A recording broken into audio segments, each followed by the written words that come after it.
Bismillahirrahmanirrahim. Assalamualaikum warahmatullahi wabarakatuh. Selamat datang dalam video perkuliahan kita pada mata kuliah perbandingan mazhab kalam bersama saya Biznillah yang akan mendampingi saudara hingga akhir perkuliahan. Kali ini kita akan membahas dalam pertemuan terakhir kita lanjutan dari permasalahan sebelumnya yakni sekte-sekte modern bagian kedua. Kita akan membahas tentang eh, munculnya dua kutub ekstrim dalam eh, pandangan teologis kaum muslimin,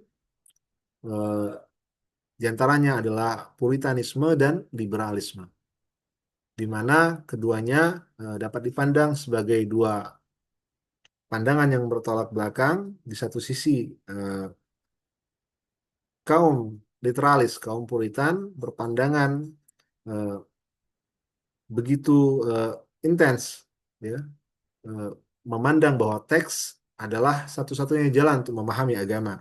Di sisi lain, kalangan liberal memandang bahwa eh, metodologi baru yang merujuk pada metodologi Barat itu sangat relevan untuk menafsirkan agama untuk dekade saat ini. Baik, untuk mempermudah kita akan kembali kepada slide presentasi kita.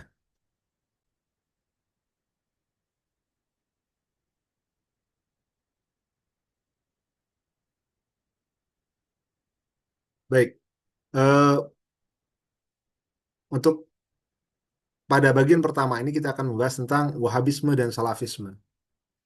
Sebagaimana dalam rujukan sejarah dikatakan bahwa Wahabiyah atau Wahabisme ini muncul pada abad ke-18 di Najd di Arab Saudi yang didirikan oleh Muhammad bin Abdul Wahab yang lahir pada tahun 1703 dan wafat pada 1792 Masehi. Nah, ide dasar dari ajaran Wahabi adalah kembali kepada Al-Quran dan Sunnah menurut pemahaman salaf, ya. Yang sebenarnya ini adalah kelanjutan dari tradisi Ahlul Athar atau Ahlul Hadis, yang di sana terlibat beberapa ulama mutaqaddimin yang uh, memiliki kontribusi dalam bidang bidang hadis, ya. Sedangkan neo-Wahabiyah adalah istilah kontemporer untuk merujuk pada variasi ya, dalam pandangan-pandangan Puritanisme, literalisme dalam kelompok Wahabi yang dipadukan dengan modernisasi Saudi kontemporer. Ya. Modernisasi itu meliputi apa saja, mulai dari media dakwah globalnya, kemudian metode interaksinya, serta pendanaan-pendanaan pada struktur jaring propaganda kelompok Wahabi ini. Sebelum kita melanjutkan pembahasan mengenai inti dari apa saja pandangan-pandangan kelompok Wahabi ini, kita akan membahas tentang tokoh-tokoh serta sejarah berdirinya pandangan Wahabisme ini. Pendiri Wahabi atau Muhammad bin Abdul Wahab ini mendapatkan peluang untuk menyebarluaskan ajarannya pada abad ke-18, tentunya di kampung halamannya, yakni di Najd, ya. Kemudian dengan peluang penerimaan pandangannya ini oleh kelompok sosialnya, ia mendorong purifikasi praktik dalam Islam untuk kembali kepada pemahaman generasi salaf. Generasi salaf yang dimaksud oleh Muhammad bin Abdul Wahab ini adalah pemahaman para salafus saleh, eh, di antaranya para sahabat, para tabi'in, dan pengikut para tabi'in. Kemudian, ya, lebih jelasnya adalah pandangan para ulama mutaakhirin, ya, yang merupakan eh, pengikut dari ahlul athar, ya, pengikut dari ahlul hadis yang cenderung sebenarnya bermazhab Hambali, ya. Fokus ajarannya adalah pada tauhid murni dalam pandangan mereka dan menghapus apa yang dianggap bentuk-bentuk kesyirikan atau kesesatan. Jadi eh, pandangan Wahabisme ini menekankan pada praktek peribadatan yang harus dibersihkan dari unsur-unsur non-tauhid dalam pandangan mereka. Dan pandangan tauhid mereka ini sendiri memiliki perbedaan yang signifikan dari pandangan tauhid bahkan eh, pada kelompok Ahlus Sunnah wal Jamaah, terutama kalangan Asy'ariyah dan Maturidiyah. Kemudian, nah, poin penting adalah dalam sejarah peluang Muhammad bin Abdul Wahab untuk menyebarluaskan ajarannya adalah karena interaksinya dengan keluarga Saud yang pada waktu itu sedang mengalami eh, friksi dengan para syarif Makkah, ya.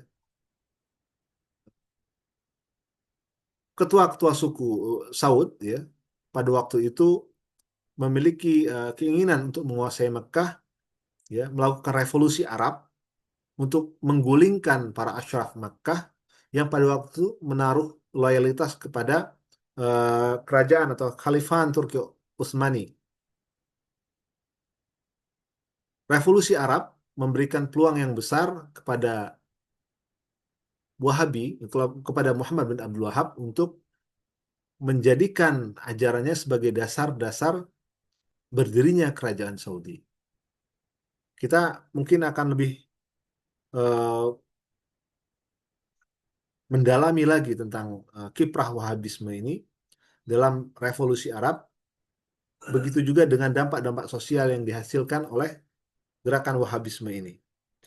Secara dalam sejarah kita bisa menemukan, ya, dampak-dampak yang signifikan yang bersifat destruktif di mana proses revolusi Arab ini ketika Wahabisme terlibat di dalamnya menimbulkan friksi sektarian yang cukup tinggi.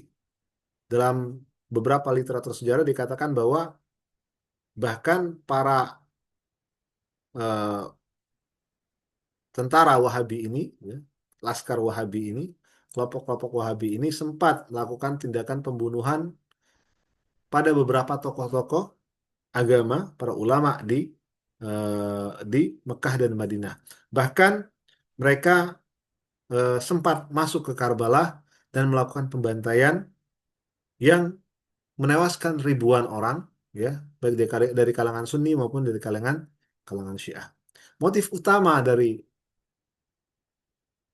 gerakan-gerakan pembasmian yang dilakukan oleh kelompok Wahabi ini adalah dengan tujuan yang mereka klaim sebagai pemurnian tauhid. Yang sebenarnya pandangan mereka ini mendapatkan kritik yang cukup keras bahkan dari kalangan Ahlussunnah wal Jamaah. Nah, generasi selanjutnya dari kalangan Wahabi ini sebagian mengalami moderasi, ya, terutama dari kalangan kerajaan, dan ada yang masih mengalami stagnasi dan bahkan teradikalisasi, ya, karena interaksi mereka dengan kelompok-kelompok pergerakan, terutama kelompok yang didirikan oleh Muhammad Ibn Surur yang kemudian melahirkan Al-Qaeda, melahirkan gerakan-gerakan radikal jihadisme global yang semua terilhami oleh pandangan-pandangan Muhammad bin Abdul Wahab tentang pemurnian tauhid. Nah, selain Muhammad bin Abdul Wahab, mereka juga merujuk kepada ulama-ulama mutaakhirin seperti Ibnu Taimiyah, ya, yang memberikan kontribusi cukup signifikan pada pandangan-pandangan teologis juga pada pandangan jurisprudensi pada Wahabisme. Nah, selanjutnya adalah tokoh-tokoh seperti Nasruddin Albani, ya, seorang ahli hadis dari kalangan Wahabi, ya, yang mengkompilasikan hadis-hadis dari seluruh kitab-kitab Kutubus Sittah tadi dan mengkompilasikannya menjadi uh, silsilah as-sahihah dan silsilah ad-dhaifah yang cukup memberikan uh, narasi yang narasi neo-salafisme yang begitu kuat pada pengikut Wahabi Salafi di era sekarang. Begitu juga dengan ulama kerajaan seperti bin Bas dan Ibnu Utsaimin eh, yang menjadi rujukan fikih ya, bagi kalangan Salafi pada saat ini. Dan yayasan-yayasan yang mereka dirikan, terutama yayasan Ibnu Utsaimin, bin Bas dan Nasruddin Albani, menjadi eh, corong penggerak propaganda yang efektif dengan eh, mendistribusikan dana para dai bahkan madrasah-madrasah mereka di seluruh dunia. Dan corak dakwah mereka cukup memberikan warna eh, pada apa namanya dinamika dakwah di seluruh negara, bahkan di Indonesia. Nah, apa saja pokok-pokok ajaran dari Salafisme dan apa saja penyimpangan-penyimpangan yang dapat dikritik pada ajaran ini? Yang pertama adalah tauhid absolut, ya, menolak syirik dan praktek yang dianggap memuliakan makhluk. Jadi, dalam Salafisme ini ada kecenderungan untuk memandang pandangan yang berbeda dengan mereka sebagai pandangan syirik atau pandangan yang mengotori tauhid, terutama pandangan-pandangan klasik ya dalam Asy'ariyah, dalam Maturidiyah, dalam Syiah Imamiyah mengenai tauhid yang di situ ada aspek takwil. Kemudian pada praktek-praktek religius, tawassul, tabarruk dan ziarah kubur dipandang oleh Salafi Wahabi sebagai tindakan yang mengandung kesirikan. Walaupun ya, para ulama-ulama klasik memiliki hujah-hujahnya masing-masing mengenai kebolehan tawassul, tabarruk, dan ziarah kubur yang tidak sama sekali bertentangan dengan tauhid. Namun menurut Wahabi, ya, tauhid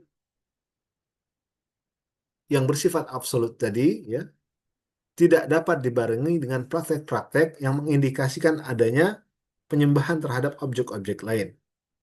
Walaupun dari sisi eh, pandangan para ulama klasik, terutama kalangan Asy'ariyah, Maturidiyah, dan Syiah Imamiyah, praktek-praktek tawasul, praktek-praktek tabarruk dan ziarah kubur tidak memiliki dimensi ibadah.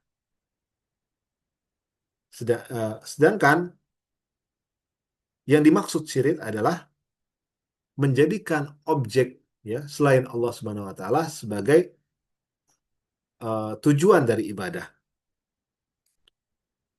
Dalam struktur tauhid itu sendiri, kalangan eh, Wahabi ya menempatkan tiga ya, tiga jenis tauhid, tauhid uluhiyah, rububiyah, ubudiyah yang ber, yang bertolak belakang dengan pandangan Asy'ariyah, Maturidiyah dan Imamiyah, di mana pandangan Wahabi tentang tauhid uluhiyah dan rububiyah dan ubudiyah tadi seolah-olah menjadikan ya menjadikan Allah Subhanahu wa taala sebagai sesuatu yang murakkab ya, terangkap ya, yang memiliki aspek-aspek di mana zat dan sifat di mana Allah Subhanahu wa taala memiliki aksiden-aksiden, memiliki apa namanya dualitas yang mengakibatkan kita akan memisahkan antara yang merusak antara tauhid zat dan tauhid sifat tadi. Ini artinya ajaran Salafisme dan Wahabisme ya tidak imun dari kritik, tidak imun dari apa, tidak bisa selalu mempertahankan klaim kemurnian tauhidnya karena pandangan Asy'ari, pandangan Maturidi pun memberikan kritik pada pandangan tauhid absolut yang menurut Wahabi menyucikan Tuhan dari semua apa serikat atau sekutu ya. Belum lagi eh, pada praktik-praktik peribadatan yang diklaim oleh Wahabi sebagai bentuk-bentuk kesyirikan. Ada banyak hujah para ulama, ahlu sunnah maupun syiah imamiyah tentang kebolehan bertawasul kebolehan untuk bertabarruk, kebolehan untuk berziarah kubur, kebolehan untuk apa namanya berwasilah kepada orang-orang yang dianggap memiliki kedudukan rohani ya dalam doa maupun dalam dalam mengambil berkah yang dipraktikkan oleh ulama-ulama mutaqaddimin seperti Imam Syafi'i, Imam Hambali, bahkan dalam beberapa riwayat Imam Hambali yang merupakan rujukan rujukan fikih, rujukan salah satu rujukan kalangan ahlul hadis melakukan tawassul dan tabaruk kepada kepada orang-orang yang dianggap memiliki kedudukan rohani yang tinggi.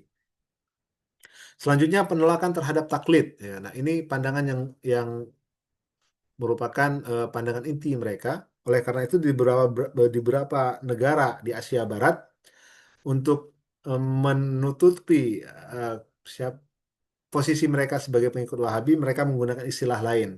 Misalnya ghairu muqallidin atau ahlul athar ya, yang artinya adalah bahwa mereka tidak bertaklid ya, tidak bermazhab pada salah satu atau kepada para imam mazhab. Dan ini tentu dikritik oleh kalangan kalangan ulama klasik ya, ulama pengikut ulama klasik yang menyatakan bahwa ini mengandaikan bahwa seluruh manusia itu memiliki otoritas yang sama untuk menafsirkan teks. Padahal dalam menafsirkan teks kita membutuhkan metodologi, membutuhkan tahapan-tahapan, bahkan membutuhkan keahlian, ya, membutuhkan yang namanya apa kemampuan untuk ya membutuhkan alat untuk menafsirkan, untuk memaknai, bahkan untuk mengistinbat hukum. Artinya tidak mungkin semua orang memiliki kapasitas untuk berijtihad. Yang ini mengindikasikan ketiadaan taklid atau penolakan terhadap taklid adalah penolakan terhadap agama itu sendiri. Kemudian kembalinya Islam tanpa ke teks asli tanpa tafsir historis dan kontekstual.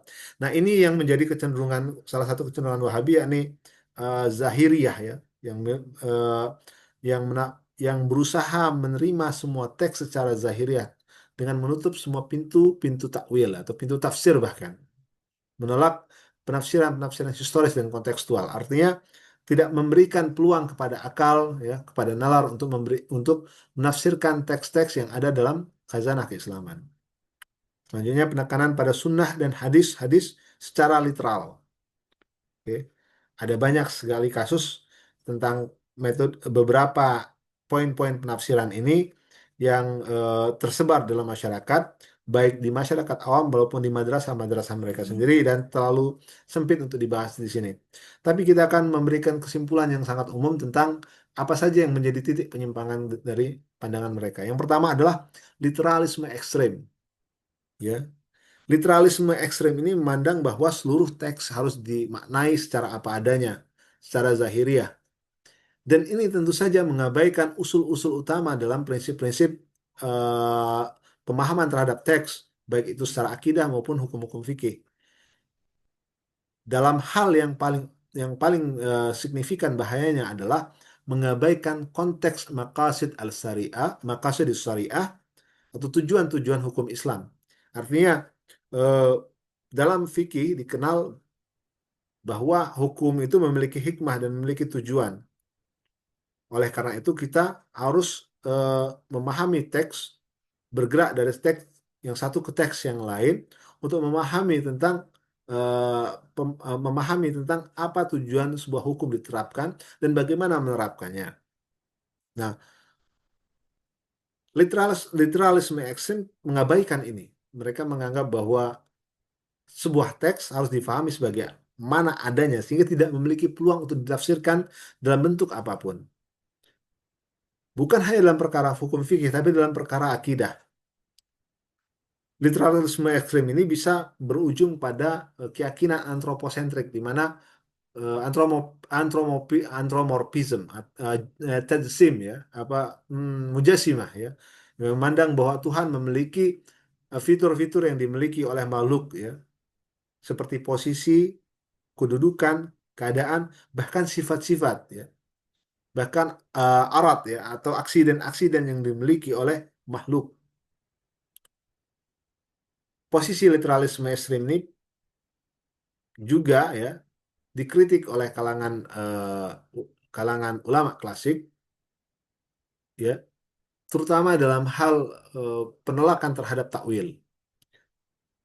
Ketika kita melihat, menyaksikan atau memahami ayat-ayat yang di mana eh, itu mengandung sesuatu yang samar, seperti misalnya menjelaskan yadullah ya, wajhullah atau istiwa ya. Kita tidak bisa menafsirkannya secara apa adanya karena itu akan mentashbih Allah itu dengan sesuatu selainnya. Padahal jelas dalam Al-Qur'an dikatakan laisa kamitslihi syai', laisa kamitslihi syai'. Artinya, tidak semua ayat, tidak semua teks-teks agama itu dapat ditafsirkan secara apa adanya. Dibutuhkan perangkat-perangkat lain yang itu ada pada diri manusia, perangkat akal, ya, perangkat apa, perangkat intuitif, ya, kemudian kemampuan manusia untuk memaknai, ya, tidak secara literal, ya, maksudnya kemampuan manusia untuk memaknai implikatur ya dari bahasa itu semua adalah eh, yang Allah anugerahkan kepada kita agar kita bisa memahami ayatnya. Artinya tidak mungkin ya sebuah teks itu harus selalu dimaknai secara apa adanya. Dan jika dipahami secara apa adanya, ini akan menimbulkan dampak-dampak yang berbahaya bagi kemanusiaan dan bagi agama kita. Kemudian penyimpangan yang lain adalah praktek takfir, atau mengkafirkan sesama muslim, ya.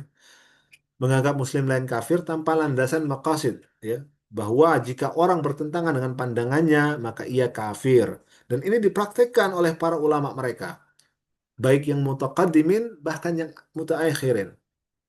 Betapa banyak yang ditakfir eh, oleh Ibnu Taimiyah, betapa banyak yang ditakfir eh, oleh Albani, betapa banyak yang ditakfir oleh Bin Bas dan Ibnu Utsaimin. Dan kebanyakan ya lebih banyak kalangan ahlus sunnah yang ditakfir oleh kalangan Wahabi ketimbang ketimbang kalangan Syiah yang ditakfir oleh Wahabi. Artinya apa? Pandangan ini berbahaya jika diteruskan, ya, diteruskan oleh kalangan Wahabi. Kemudian penolakan terhadap ilmu kalam dan tafsir kontekstual. Nah, ya. Ini yang paling berbahaya adalah jika ilmu kalam itu ditolak, maka kita akan kehilangan separuh dari agama kita.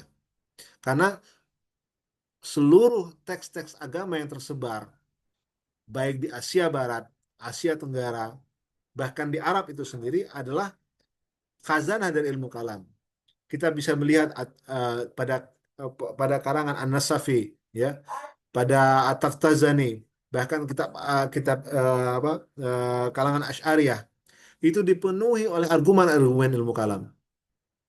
Belum lagi dalam Syah Imamiyah yang tentu saja eh, eh, memiliki metode yang sangat ketat dalam dalam dalam nas dan rasionalitas, dan itu adalah ilmu kalam. Artinya penolakan terhadap ilmu kalam ini adalah penolakan eh, yang akan menyebabkan separuh dari khazanah keislaman ini runtuh. Dan jika kita menolak ilmu kalam, maka ilmu-ilmu yang lain juga tidak memiliki kredibilitas. Kenapa? Karena para penulis ya tafsir seperti Fakhruddin Ar-Razi, ya, As-Subki, eh, bahkan Imam Asy'ari, ya, bahkan kalangan Maturidiyah seperti Taftazani, itu mereka adalah ahli kalam. Jika menolak ilmu kalam ini, maka kita akan kehilangan khazanah-khazanah keilmuan kita. Juga tafsir-tafsir kontekstual. Jika tafsir kontekstual ini ditolak, maka kita akan eh, memposisikan Al-Quran itu sebagai benda mati yang tidak progresif, yang tidak bisa berinteraksi dengan zaman. Dan ini adalah sebuah penghinaan kepada Al-Quran.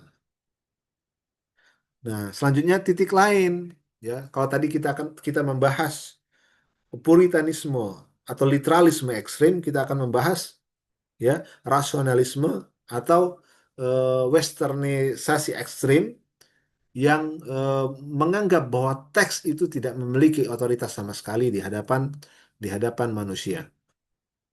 Nah, sebelum kita masuk kepada pandangan-pandangan liberalisme ini, kita akan membahas tentang eh, asal-usul mereka. Ada sedikit kekeliruan dalam memandang liberalisme dan modernisme, ya. Dalam beberapa literatur ilmiah mereka mengatakan bahwa eh, seperti Muhammad Abduh Rashid Ridho atau kenapa alasan liberalisme muncul adalah karena respon terhadap kolonialisme, respon terhadap ketertindasan kaum muslimin, dan itu sebenarnya dua hal yang berbeda, ya. Modernisme dan liberalisme itu dua hal yang berbeda. Jadi liberalisme itu justru muncul di abad ke-20, ya, karena ya, interaksi beberapa pelajar muslim dengan apa? Dengan dunia barat, ya, dengan metodologi-metodologi barat, ya, eh, dengan perangkat-perangkat ilmu yang yang ma'ruf yang tersebar di barat. Oke. Nah, cirinya adalah mereka mengadopsi epistemologi modern dan postmodernisme barat. Ya. Apa epistemologi modern dan postmodernisme barat? Hal yang paling utama, yang paling jelas dari epistemologi barat adalah menolak intuisi. Ya, yang pertama. Yang kedua adalah empirisme dan objektivisme ekstrim, ya, yang mengakar pada positivisme. Kemudian pada postmodernisme, ya, yang melihat bahwa segala sesuatu yang dianggap baku, dianggap mapan pada masa lalu, kini dianggap tidak mapan. Nah, bayangkan jika pandangan ini diterapkan kepada wahyu. Artinya wahyu itu tidak memiliki otoritas, tidak memiliki kemapanan di hadapan epistemologi manusia, gitu. Ini yang pertama. Mereka mengadopsi epistemologi modern dan postmodernisme barat, kemudian menolak otoritas normatif klasik. Seperti apa? Seperti fikih, tafsir, ijma. Ini mereka mereka tolak sebagai otoritas yang tidak bisa digugat. Ya. Yang ketiga, ya, menjadikan manusia, sejarah dan rasionalitas modern sebagai pusat. Ya. Artinya eh, s- eh, ini dimensi dari materialisme, sejarah, materialisme, seluruh dimensi-dimensi ilmu. Selanjutnya yang terakhir adalah memperlakukan wahyu sebagai teks historis dan diskursus. Ini tidak terlarang untuk menjadikan teks historis atau diskursus. Hanya saja epistemologi yang mereka gunakan adalah epistemologi barat, epistemologi modern, di mana objektivisme atau positivisme atau empirisme ekstrim ini menjadi dasar dari seluruh dasar kajian, dasar dari seluruh dasar penelitian yang tidak sejalan dengan pandangan kaum muslimin terhadap wahyu itu sendiri. Oke. Nah, jadi ada catatan begini bahwa intelektual seperti Muhammad Abduh dan muridnya Rashid Ridho, ya, mendorong ijtihad dan interpretasi kontekstual terhadap teks Islam untuk menghadapi tantangan modern, ya. Sering dianggap liberal, ya, sering dianggap liberal. Tapi secara metode, kalau kita melihat metodenya apa, kedua tokoh ini tidak memenuhi kriteria untuk dikatakan liberal, ya. Karena mereka memiliki ketergantungan yang begitu kuat terhadap teks. Ya, artinya kedua tokoh ini adalah tokoh Islam rasional modernis, berbeda dengan kelompok liberal yang menekankan pentingnya menggunakan metode yang tidak terlalu mengikat kepada teks. Artinya pandangan yang mengatakan bahwa Islam liberal, ya, kelompok liberal dalam Islam itu mengakar pada pada Muhammad Abdul Rashid itu, ini eh, perlu dikritisi, ya. Karena apa? Karena kalangan liberal yang kita saksikan sekarang, ya, tidak menggunakan metode yang digunakan oleh Muhammad Abduh dan Rashid Ridho. Justru berseberangan. Karena apa? Epistemologi kalangan liberal yang sekarang lebih kental menggunakan epistemologi barat, ya, yang empiristik, yang eh, yang positivistik, ya, sehingga menutup semua ruang, ya,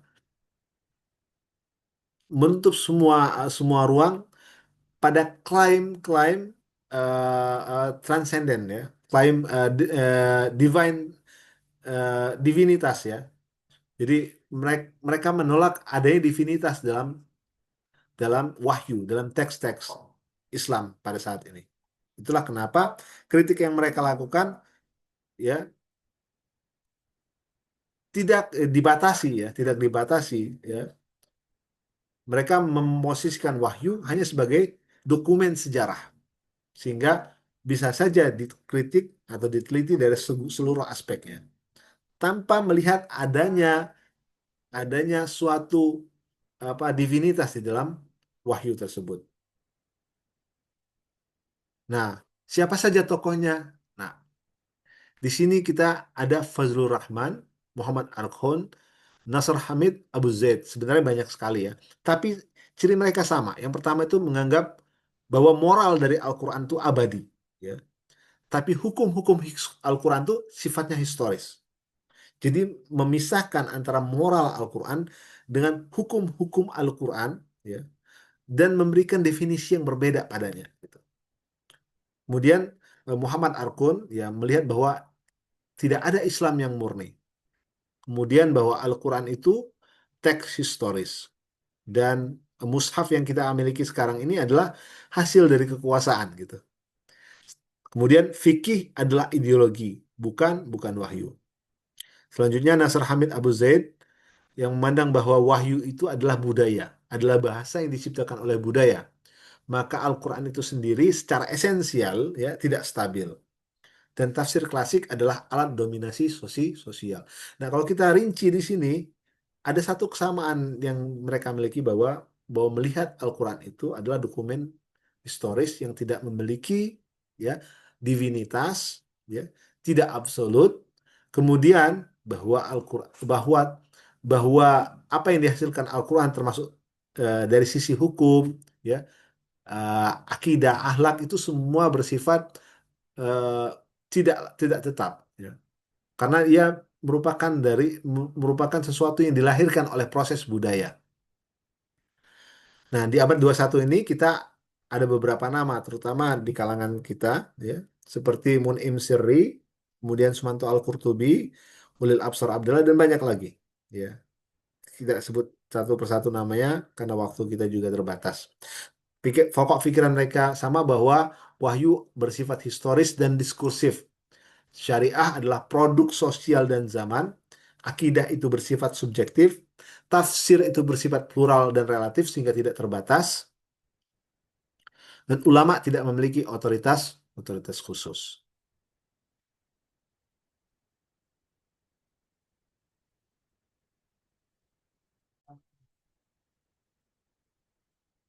Selanjutnya adalah bahwa eh, apa yang bisa kita ambil dari pemetaan dua kelompok ini. Yang pertama adalah kita bisa melihat adanya dua masalah dalam upaya pendekatan antar mazhab dan dua solusi dalam pendekatan antar mazhab. Dua masalah dalam upaya pendekatan antar mazhab ini adalah pertama literalisme ekstrim, yang kedua adalah rasionalisme empirisme ekstrim. Kedua hal ini tidak bisa menyatu dalam satu keadaan. Kenapa? Ya, ya, maksudnya adalah bahwa dua hal ini tidak bisa digabungkan. Kenapa? Ada ekstremisme di dalamnya. Jika kita memberikan peluang kepada ekstremisme dalam dalam teks, maka kita akan menutup peluang dialog. Dan jika kita membuka ruang yang luas, terbuka pada empirisme, rasionalisme ekstrim terhadap teks, maka kita akan menutup pintu komitmen. Ya. Karena kita akan memposisikan Al-Quran hanya sebagai teks-teks sejarah yang tidak memiliki implikasi pada kewajiban kita, kepada identitas kita, kepada komitmen keberagamaan kita. Nah, selanjutnya solusinya apa? Solusinya adalah